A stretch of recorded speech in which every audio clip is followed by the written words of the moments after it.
Breaking news చూస్తున్నాం. Big boss season 7 విజేత పల్లవి ప్రశాంత్ ను మెజిస్ట్రేట్ ముందు హాజరుపరచగా రిమాండ్ విధించారు. అన్నపూర్ణ స్టూడియో వద్ద ఆస్తుల విధ్వంసం కేసులో నిన్న ఆయనను పోలీసులు అరెస్ట్ చేశారు.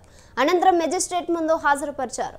ఈ క్రమంలో పల్లవి ప్రశాంత్ కు 14 రోజులు రిమాండ్ విధించింది.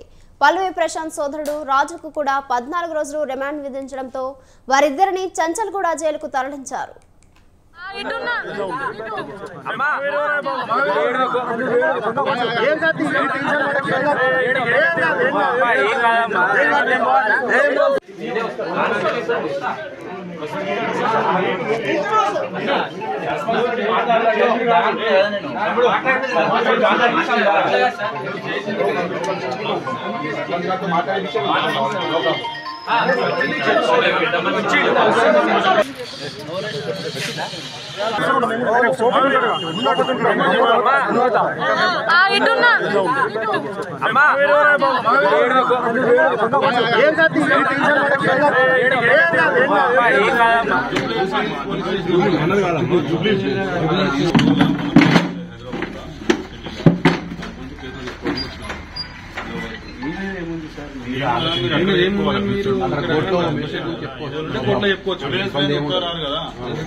బిగ్ బాస్ సీజన్ 7 విజేత పల్లవి ప్రశాంత్ ను మెజిస్ట్రేట్ ముందు హాజరుపరచగా రిమాండ్ విధించారు. అన్నపూర్ణ స్టూడియో వద్ద ఆస్తుల విధ్వంసం కేసులో నిన్న ఆయనను పోలీసులు అరెస్ట్ చేశారు. అనంతరం మెజిస్ట్రేట్ ముందు హాజరుపరిచారు. ఈ క్రమంలో పల్లవి ప్రశాంత్ కు 14 రోజులు రిమాండ్ విధించింది. పల్లవి ప్రశాంత్ సోదరుడు రాజుకు కూడా 14 రోజులు రిమాండ్ విధించడంతో వారిద్దరిని చంచల్గూడ జైలుకు తరలించారు.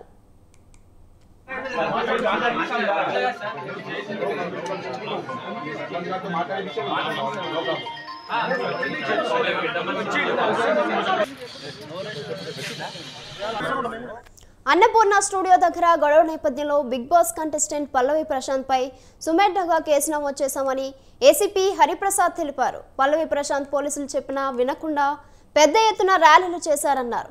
ర్యాలీలో పల్లవి ప్రశాంత్ ఫ్యాన్స్ బందోబస్తుకు వెళ్లిన పోలీసుల కార్ల సహా ఆర్టీసీ బస్సు అద్దాలు ధ్వంసం చేశారని ఏసీపీ అన్నారు.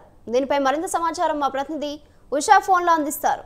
ఉషా, ఎట్టకేలకు బిగ్ బాస్ విన్నర్ పల్లవి ప్రశాంత్ ను పోలీసులు అరెస్టు చేశారు. గజ్వేల్ సమీపంలో అరెస్టు చేసి నిన్న రాత్రి మెజిస్ట్రేట్ ముందు హాజరుపరిచారు. మెజిస్ట్రేట్ 14 రోజుల రిమాండ్ విధిస్తూ చంచల్గూడ జైలుకు తరలించగా ఆదేశాలు అయితే జారీ చేశారు. ప్రస్తుతం చూసుకున్నట్టయితే అన్నపూర్ణ స్టూడియో ఏదైతే బిగ్ బాస్ హౌస్ కి సంబంధించి అన్నపూర్ణ స్టూడియోస్ ఎదురుగా ఉన్నటువంటి ప్రభుత్వ ఆస్తులకు సంబంధించినటువంటి బస్సులు ఏవైతే ఉన్నాయో వాటన్నిటిని కూడా బిగ్ బాస్ విన్నర్ అయినటువంటి పల్లవి ప్రశాంత్ అలాగే తన సోదరుడు ఎవరైతే ఉన్నారో రాజు ఇద్దరికి సంబంధించినటువంటి వ్యక్తులే ధ్వంసం చేశారు అన్న ప్రాథమిక నిర్ధారణకు వచ్చినటువంటి పోలీసులు వీరి మీద 9 సెక్షన్ల కింద కేసు నమోదు చేసి అరెస్ట్ చేయడం జరిగింది. ప్రస్తుతం చూసుకున్నట్టయితే పల్లవి ప్రశాంత్ తో పాటు తమ్ముడు రాజుకి కూడా 14 రోజులు రిమాండ్ విధిస్తూ నిన్న రాత్రి చర్చలు కూడా జైలుకైతే తరలించారు. మరోవైపు చూసుకున్నట్టయితే హెచ్ఆర్సీలో కూడా అడ్వకేట్ అరుణ్ కుమార్ కూడా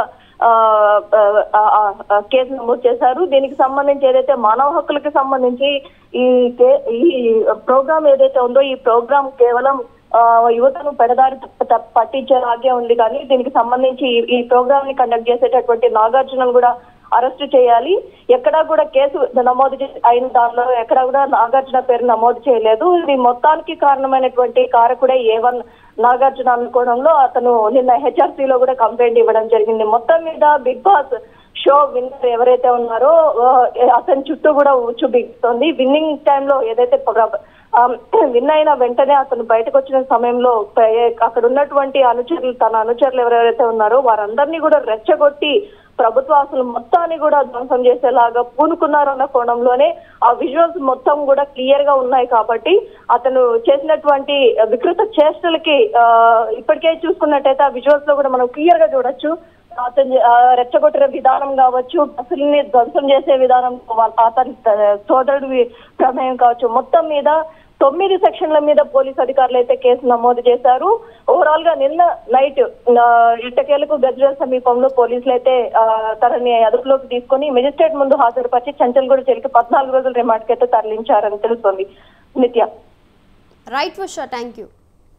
కోర్టులో చెప్పుకోవచ్చు ఎవరో చేసిన తప్పు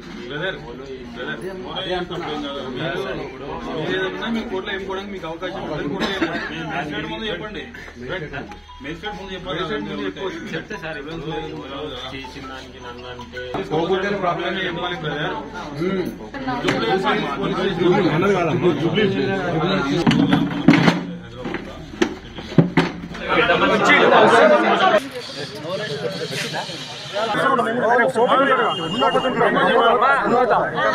ఇటున్నా